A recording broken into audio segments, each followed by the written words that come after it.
much for joining us. How would you describe today's budget from Grant Robertson? This is Labor's blowout budget, with a blowout of increased spending, increased deficits and more debt, meaning everyday working Kiwis who were holding out hope for a bit of income relief instead are getting served up a dish of more inflation and higher mortgage payments for a long time to come. Well, they would say that actually this is showing a lot of restraint, that it's very targeted at those families who need it most. But there will be a lot of families out there who feel like they're no better off after today.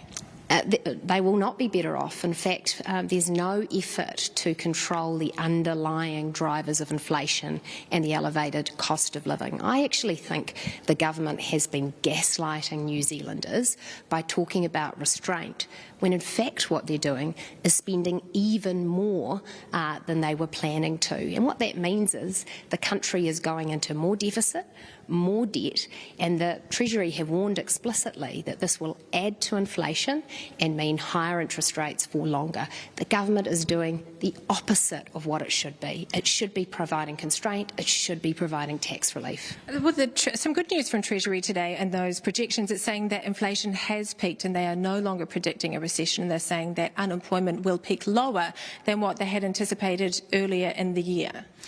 Look, I welcome forecasts of lower unemployment, and I hope that the inflation rate does come down.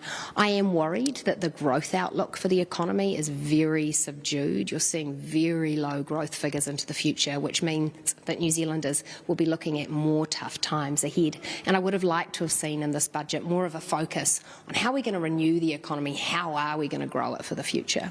No tax relief for Kiwis in this budget, Nicola, but it's likely that the government is keeping their powder dry to introduce that during the election, for example.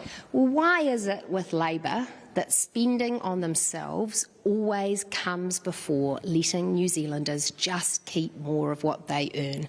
Inflation means that everyday taxpayers are paying more tax than ever. Grant Robertson gets that money and he spends it straight away. And I think in a cost of living crisis, when people are struggling, they're struggling with the price of groceries, with their rent, with their mortgage payments, actually the most helpful thing he could do is show some restraint, respect their money and let them keep a little bit more of it. On the early childhood education and the free public transport for the under 15s, I think, or under 13s, I think it was, do you support those measures? Because that is a group that both National and Labour seem to be targeting, those families with very young children. We support cheaper early childhood education. We prefer our policy for doing that, the Family Boost policy, which will mean that families with children under the age of 5 are eligible for a tax rebate of up to $75 a week, regardless of whether their child is 2, 3, 4, 1 or 6 months. The problem with the 20 hours free approach, as any parent of a 3 or 4-year-old will tell you, it's not free, and a lot of money ends up going elsewhere. We like our approach because it puts the money directly in the back pocket of parents who are paying for childcare. Okay, well, so it looks like that is going to be a highly targeted group in the election. Thank you so much for joining us, Nicola Willis.